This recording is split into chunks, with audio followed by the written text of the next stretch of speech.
Australian Open Life. We tell stories, and our story is it's all about delays. It's all about delays. We're echoing, we're feeding back, we're playing back. This is just it's just amateur hour here at this Australian Open Life. Welcome. We're here. We made it. Thanks for waiting for us. And what are we doing today? It's the long overdue qualifying preview of the US Open 2023.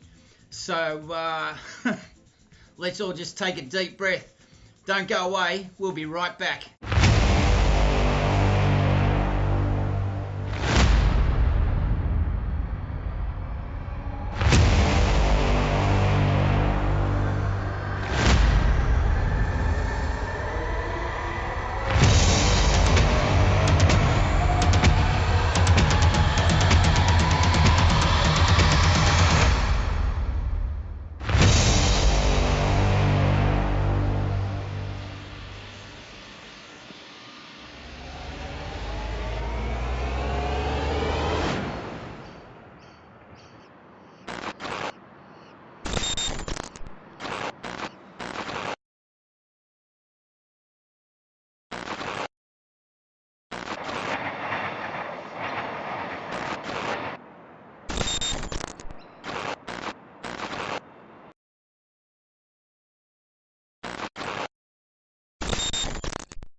Well, there you go. Dear. So what have we got lined up for you today? So apologies, we missed out on a whole lot of content for Wimbledon. Well, schedule-wise anyway, we still may do it. But I'm going to bring you up to date with what's going on with what we're planning to do. You're listening to The Bloke Who Walks. This Australian Open Life, brought to you from the chilly but sunny production studios of Wise Words Media in Melbourne, Australia. And for those of you who might have forgotten, those of you who are new, we've decided to add a little bit of personality to our content, and we're looking at all the Grand Slams and experimenting with bringing a bit more variation to what we do. So the US Open, we found that the Wimbledon experiment worked really well. So we're going to do the same here today, qualifying preview for the US Open, because it's a lot of fun tracking the really busy days of the lead into the Grand Slams. And in terms of qualifying, to try and help you out, if it does, let us know what you think. We've put in some basic details there in the chat. And you've got to be a subscriber if you want to join us in the chat. Join the conversation. Go on, I dare you. Here's some details about the US Open schedule. The qualifying rounds actually commence on Tuesday, the 23rd of August, 2023 at 11 a.m. And they conclude with the last match on Friday, the 26th of August. The US Open starts, it's either the Sunday or the Monday. It's played at the US Tennis Association's Billie Jean King National Tennis Center. There's a mouthful. At Flushing Meadow in Queens, New York. That's a place I would love to go.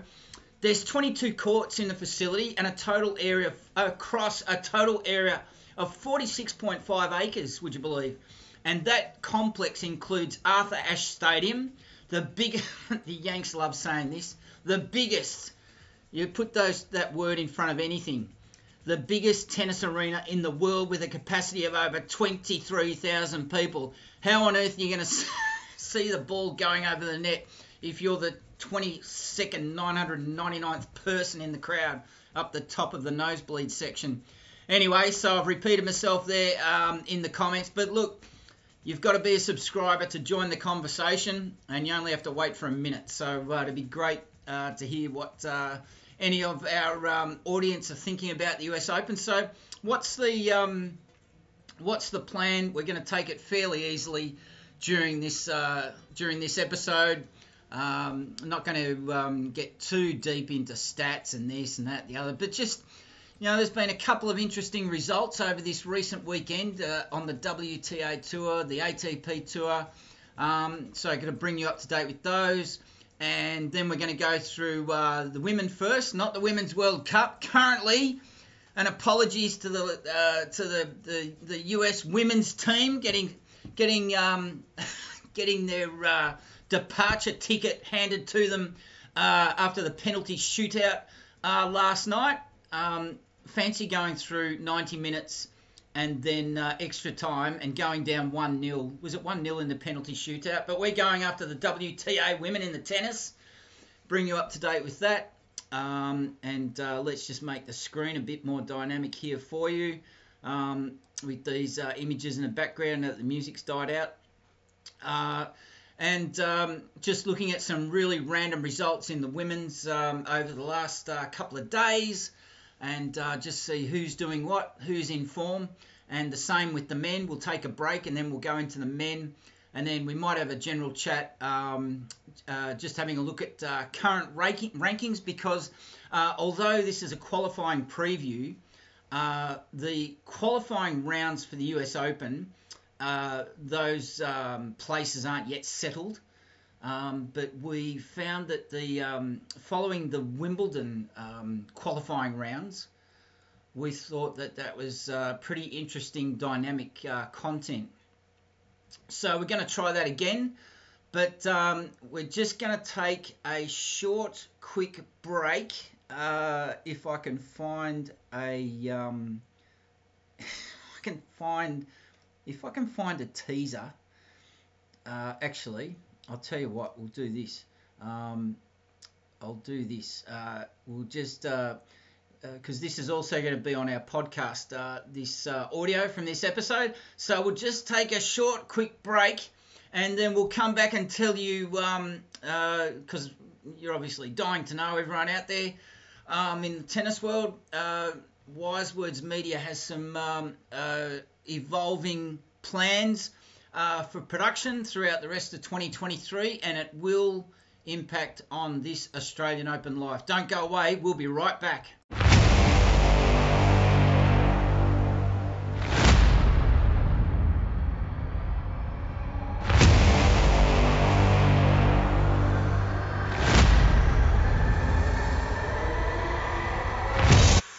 And that's enough of that.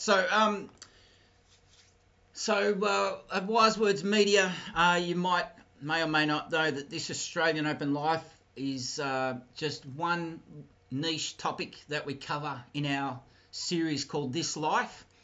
And it just so happens to be that Melbourne, not only the home of the Australian Open, but also the home of the Australian Grand Prix, the race that stops a nation, the Melbourne Cup. Anyone that's overseas won't really care too much about Aussie rules. We're currently in the middle of the season here.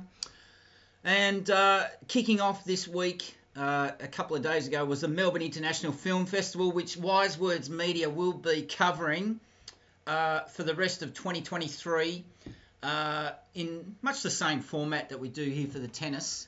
And that will be up on our other platform, Calumny Films TV, and you can find that through the channels tab on this Australian Open Life. If you're a cinephile, a fan of film, no matter what your taste, Wise Words Media will be offering 3 different popcorn schedules.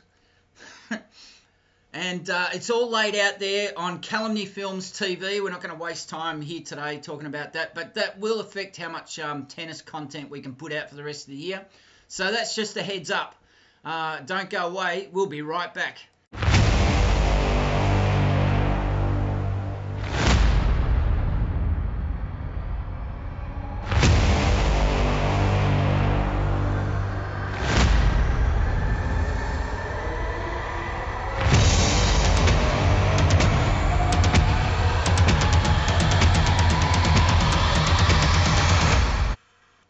Okay, so while we carry on with looking into the US Open, we're just going to leave you with the background for those of you watching along. We're going to take a look at the Shotmaker Showcase, and we'll start off with Indy de Vroom in qualifying at the Australian Open, and we'll just keep the sound off so that it's not too distraction. Yeah, we've got to keep the sound off because there's commentary over the top of these images.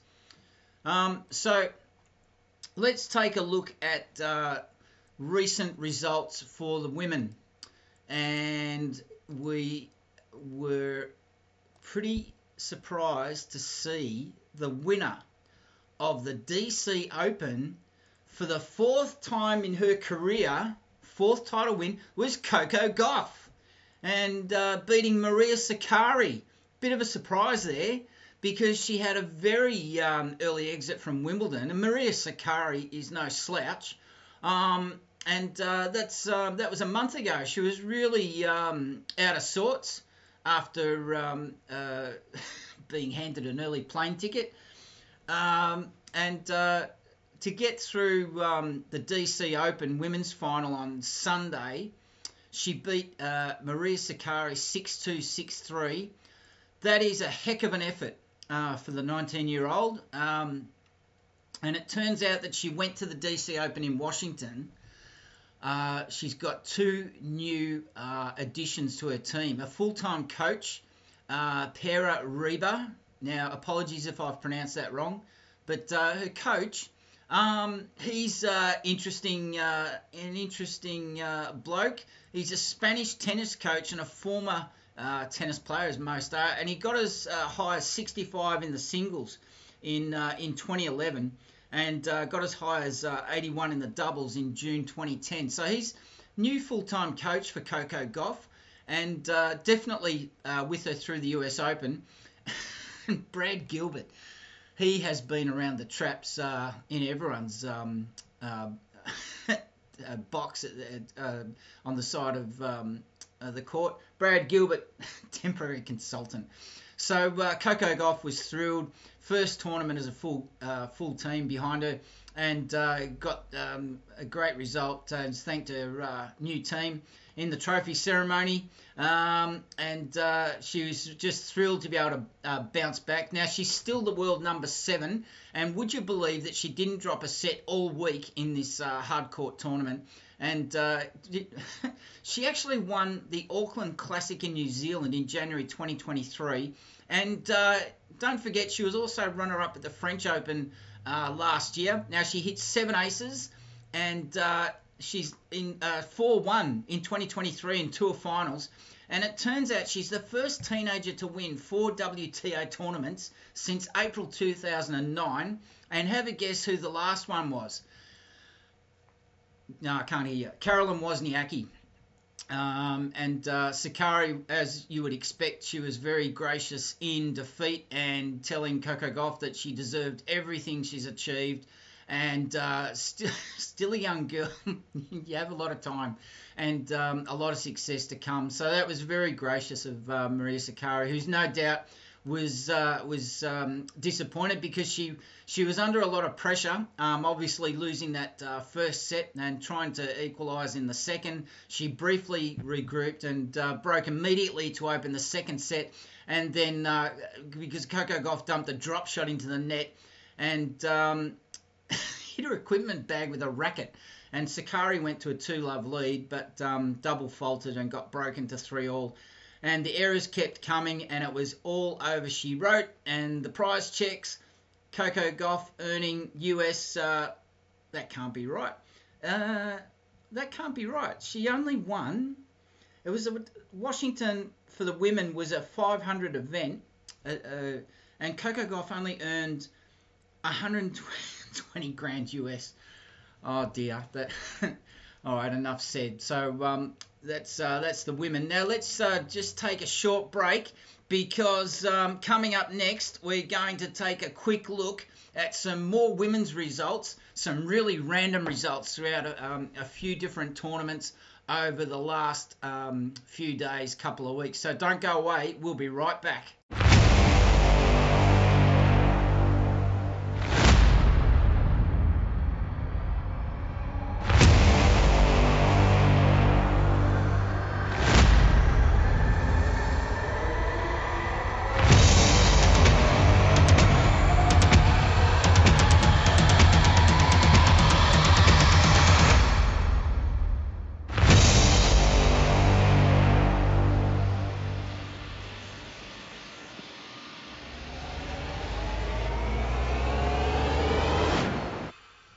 Okay, welcome back to this Australian Open Live, produced by Wise Words Media from our very luxurious production studios here in Melbourne, Australia.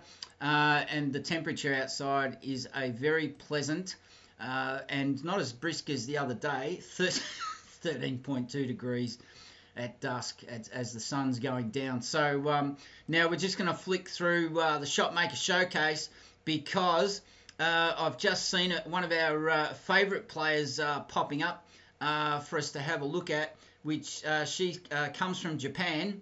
If this screen will just work for me, come on. There it goes. Where is she?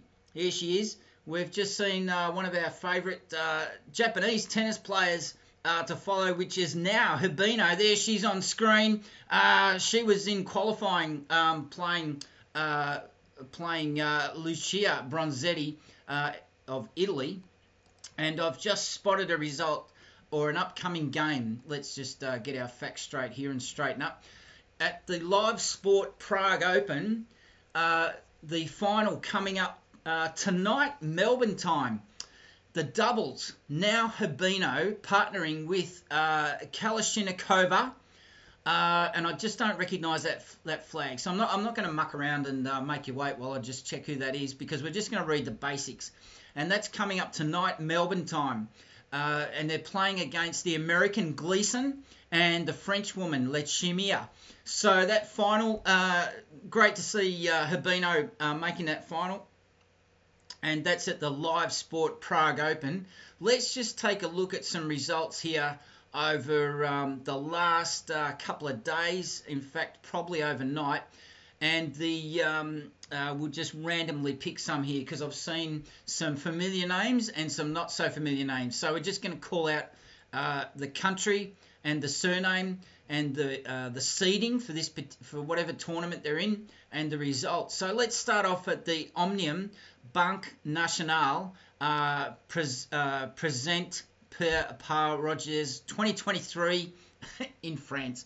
Parks, the American, the number 2 seed, beating the Spaniard Buxa 6-1, 6-2. And we saw Buxa in Melbourne a couple of years ago. Very good player.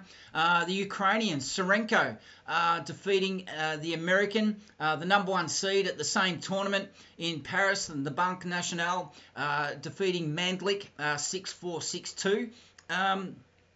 A couple of American women. There's Danielle Collins. Here's a couple of American women were up against each other. Now, this is in qualifying for this tournament. So bear in mind that this is for qualifying to get into the main draw. So Day, the American, beat her countrywoman Vickery 6-2, 1-6, 6-3.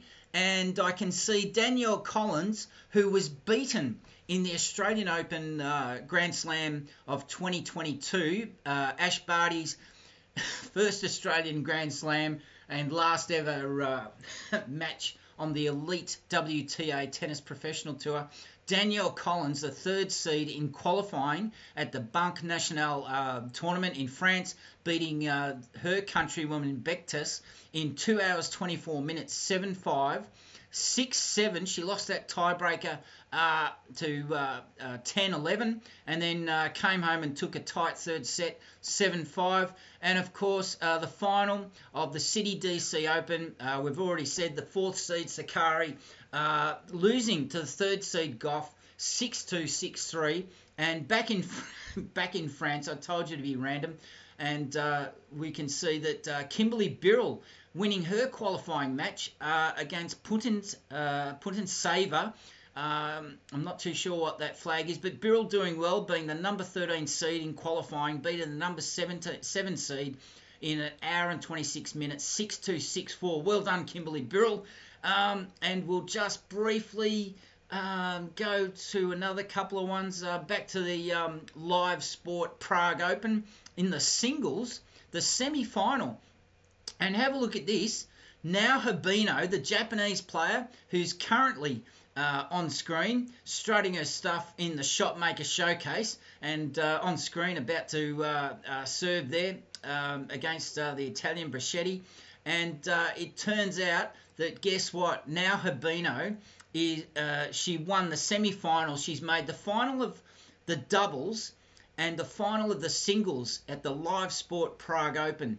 And she won her semi-final 6-4, 6-7, 5-2. Well done, you. And that's a great spot to finish off looking at the women's, I think here. I can see the Polish Open is underway at the moment as well, with some games coming up tonight, Australian time, Melbourne, Australia.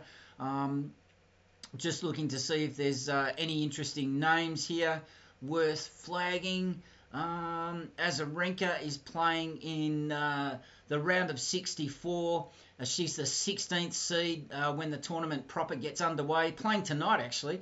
And she's up against Azarenka, the 16th seed. She's up against the Polish player, Lynette. And feel free to drop in any comments you have about these players, if any of them are your favourite. But I've just spotted another interesting familiar name, which is, would you believe, Lucia Bronzetti.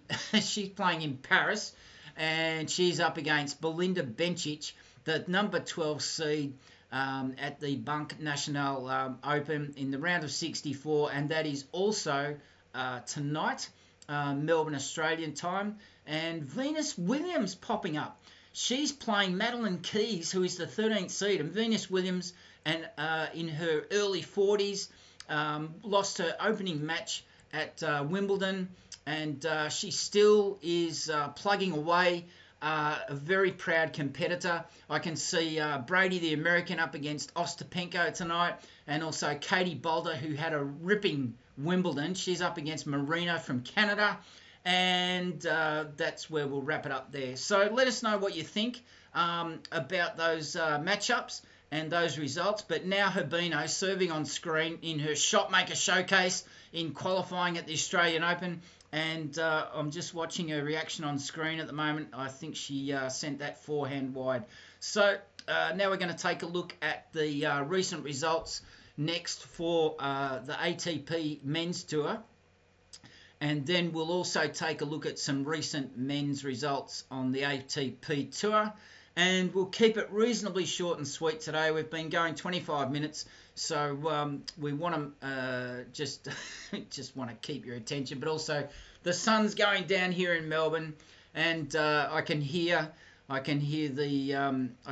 kitchen calling me to get some chicken masala butter chicken going for dinner. So don't go away. We'll be right back.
That's what it is. Welcome back.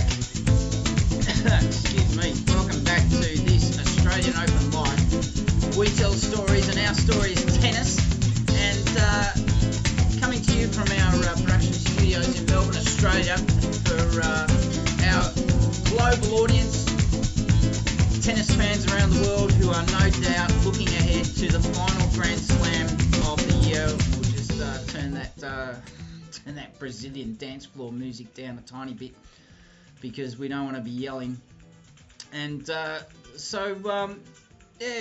let us know what you think about the WTA Tour. Don't have to tell us now, but if you want to tell us something and join the conversation, you'll need to be a subscriber.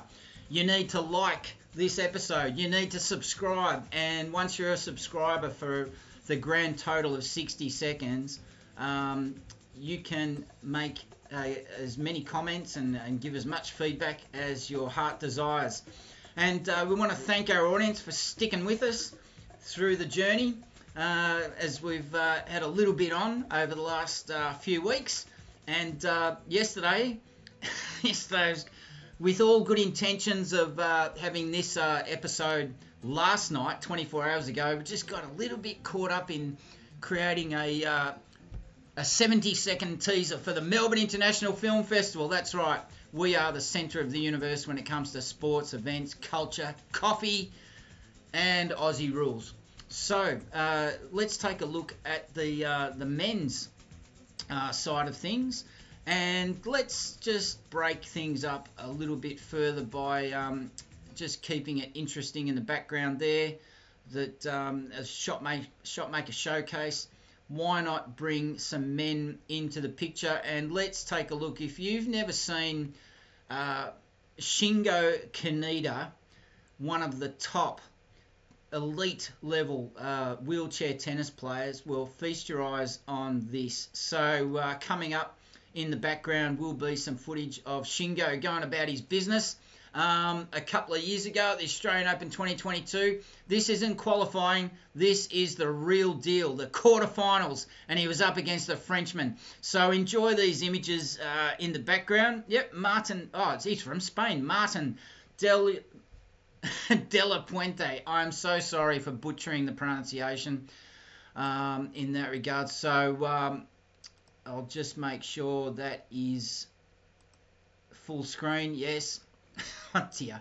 So I've got my training wheels on as far as the streaming software goes. So we've had some interesting results over the weekend at the top level, but it's all about the climate protesters in Washington for the men.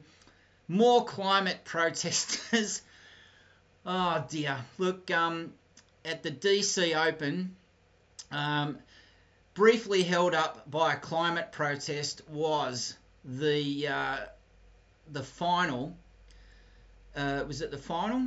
Come on, the last 16 match. Come on, get it together. Andy Murray was playing Taylor Fritz, the world number 9, current world number 9, and Andy Murray at the grand old age of 36, and he was a runner-up in this tournament 17 years ago, and he won the first set on a tie-break, and he looked like he was getting close to another of his occasional statement wins, because we all know he had that horrible affliction with his hip, where he ended up having hip surgery, and it was going one way or the other. He didn't know if he'd be continuing on or retiring, and he pulled through.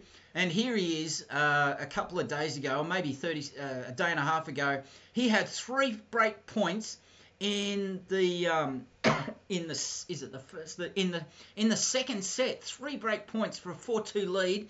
But guess what? Taylor Fritz, who is really coming into his own the last 18 months, he put up a heck of a performance against box office Nick Kyrgios last year at Wimbledon, and he is the DC Open.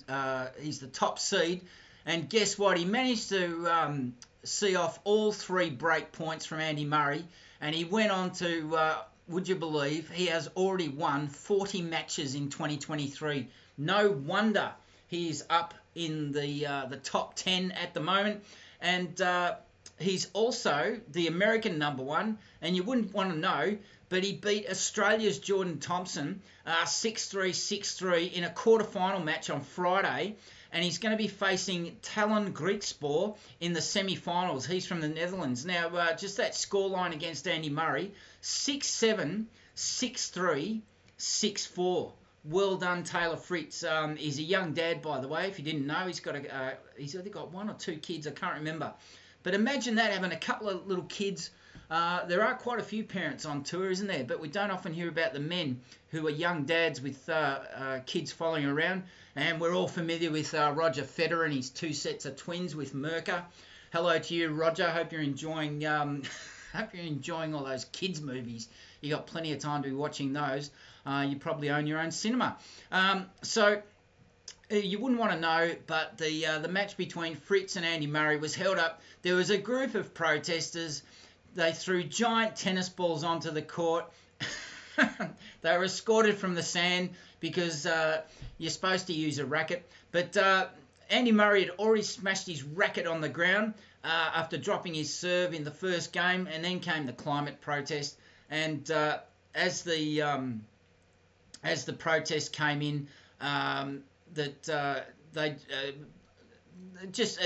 you can look. It's even ruining my concentration. These climate protesters, but a local climate activist group in DC chanting, throwing, making a nuisance of themselves, and Taylor Fritz was the one who had the composure in his mentality to shake off the frustration. And as soon as the match resumed, he was straight back into business and broke at the start of the second set on his way to levelling the match. And the 25-year-old, surviving those 3 break points at 3-2 down in the decider, but Murray double faulted and he gifted Fritz 3 chances to break. And the backhand drifted long from Andy Murray. And it was a dramatic final game as Murray had 3 more breakback points at love 40, but Fritz, he got through all of them, squandered 2 match points apparently, and then converted the third. So as you can imagine, his on-court interview was basically lambasting the protesters. He's happy for people to have their say, but when you're ruining someone else's good time, it just doesn't make sense to me, said Taylor Fritz. But now, some other news that caught our eye was Dan Evans, the British tennis player, and he has had a horrible run of matches in 2023. He is the British number 2, and he has lost 8 of his last 9 matches before he got to Washington for this tournament. And he managed to see off the Russian Alexander Shevchenko 6-4, 6-3. And he's booked a spot with Grigor Dimitrov, a semi-final spot. And there's another underperforming ATP professional.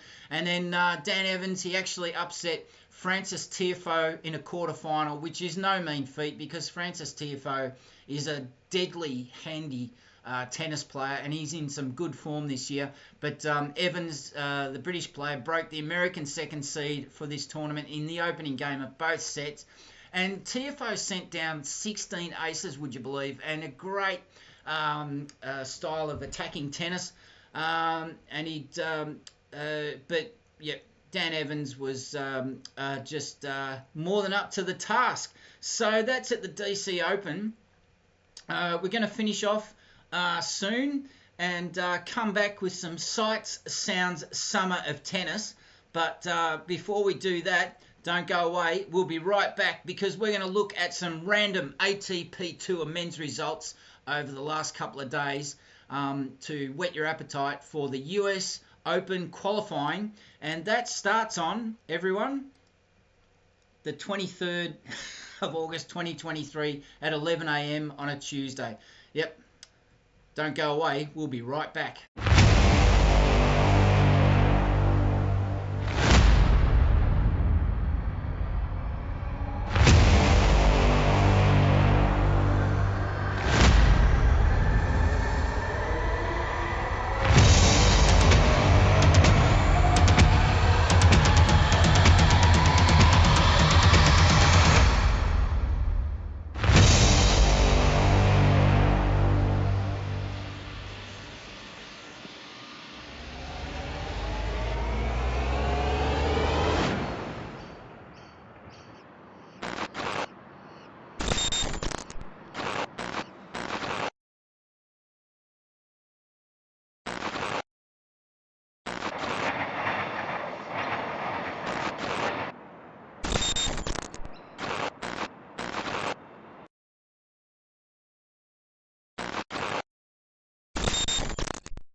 Okay, welcome back to this Australian Open Life. We tell stories, and our story is tennis, and it's the qualifying preview, well, sort of, for the US Open 2023. And we want to bring this baby home and wrap it up under the 45-minute mark, because I can hear that chicken masala, butter chicken, starting. I can smell it, even though it's not actually underway yet. So. In this particular section, we'll wrap up here, we're going to go through some random lead-up tournaments for the ATP Tour, and just look for some interesting results on the ATP Tour, but also the Challenger Tour, because don't forget that just like Hollywood, you've got your A-listers on the ATP Tour, the guys that are running around in the top 100 or 110 rankings, but then there's the rest.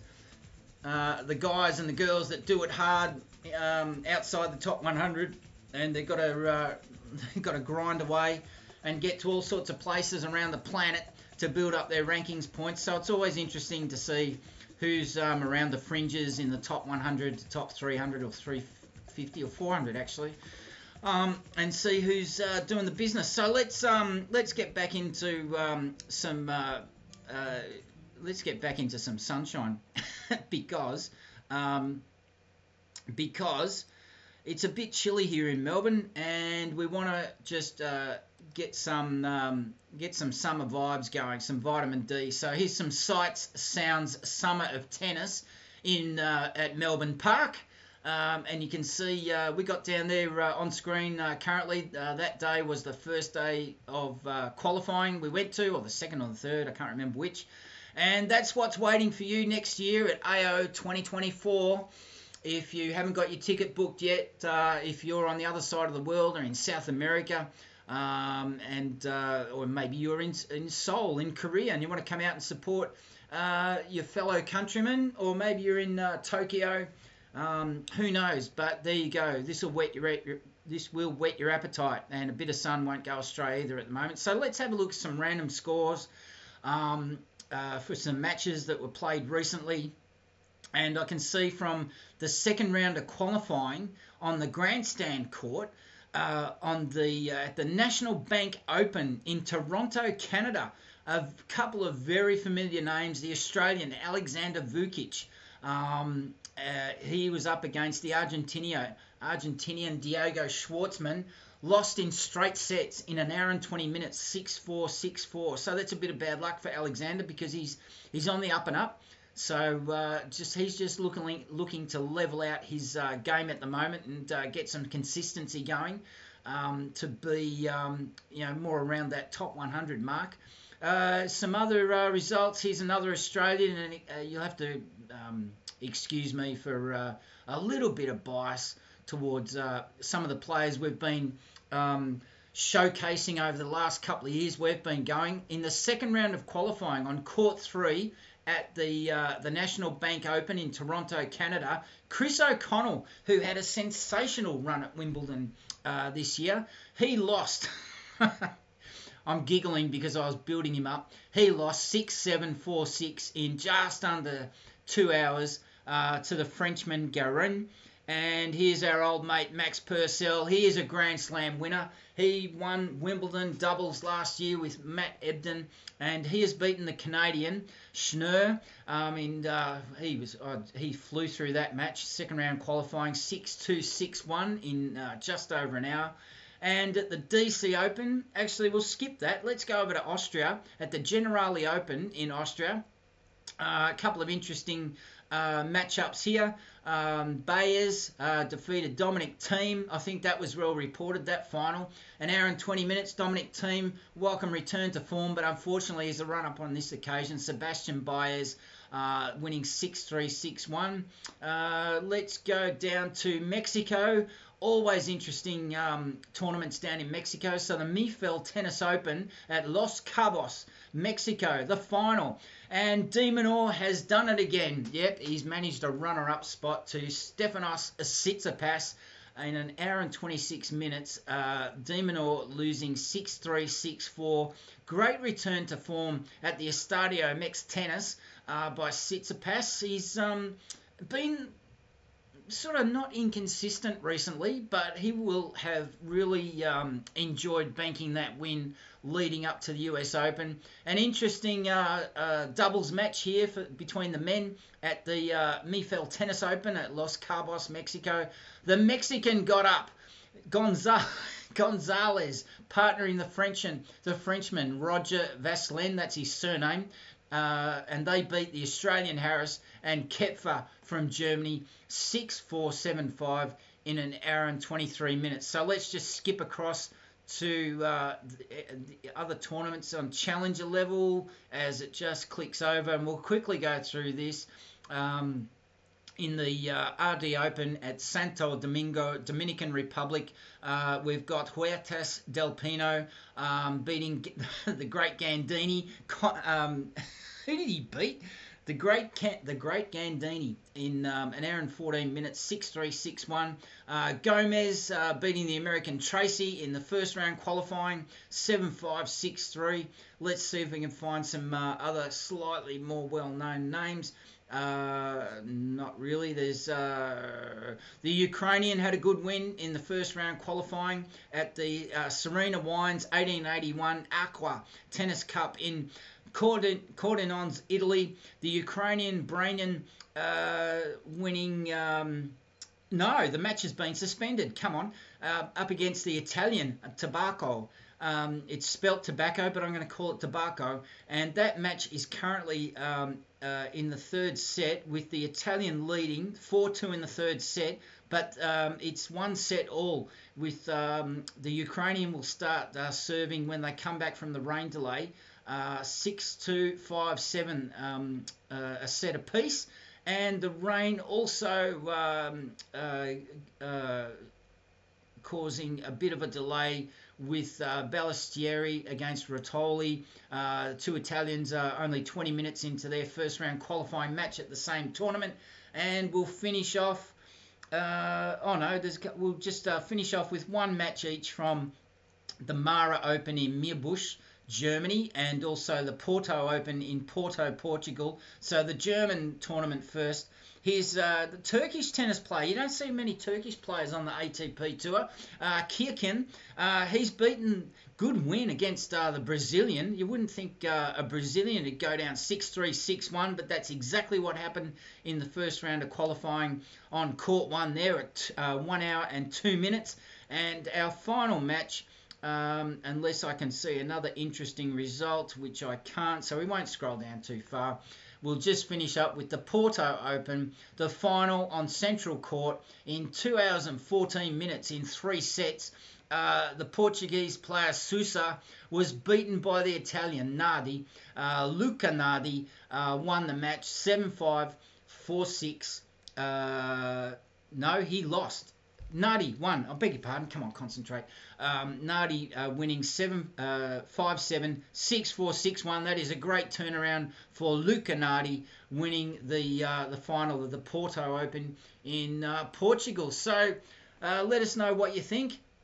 Any results there surprising you? Is there any players that you'd like us to have a look at during the qualifying? Be more than happy to look into those, but pending our commitments to the Melbourne International Film Festival and various other commitments, we'll try our best to tap into qualifying at the US Open beginning on Tuesday, the 23rd of August at 11 a.m. And that goes for 4 days until Friday the 26th. And 11 a.m. local time, New York, America. So we'll take a short break and then we'll wrap it up. So don't go away. We'll be right back. And don't go away. We will be right back.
welcome back to this Australian Open Life. We tell stories and our story is tennis, and really appreciate your company here during a very brisk Melbourne winter's late afternoon, early evening. It is a stinking hot 12.5 degrees here in Melbourne, and luckily today was very sunny and very pleasant, and but we do miss the sun, the sights, the sounds, the summer of tennis here. And the good thing is that it's only about 6 months away. So we're looking forward to bringing that to you. And we've enjoyed bringing to you this little excursion into a qualifying preview at the US Open 2023. So what's your thoughts? Some of the matches and the players that we had a bit of a chat about, what do you think? And who do you think's performing? Who do you think's not performing? Let us know in the comments, and please help us grow the audience. Make sure you're subscribed. Make sure you like this live stream episode, even if you don't. We're not too proud to admit that we're not everyone's cup of tea, but if you give us some feedback, that's the best way for us to evolve this presentation of these episodes, and make sure that we're covering the news and information that matters to you. So let us know what you think, and please, any feedback's more than welcome, because it generally generates ideas for us to research or comment on that we wouldn't be able to come up with by ourselves. So that's about it, I guess, for the moment. With a bit of luck, we'll be able to repeat our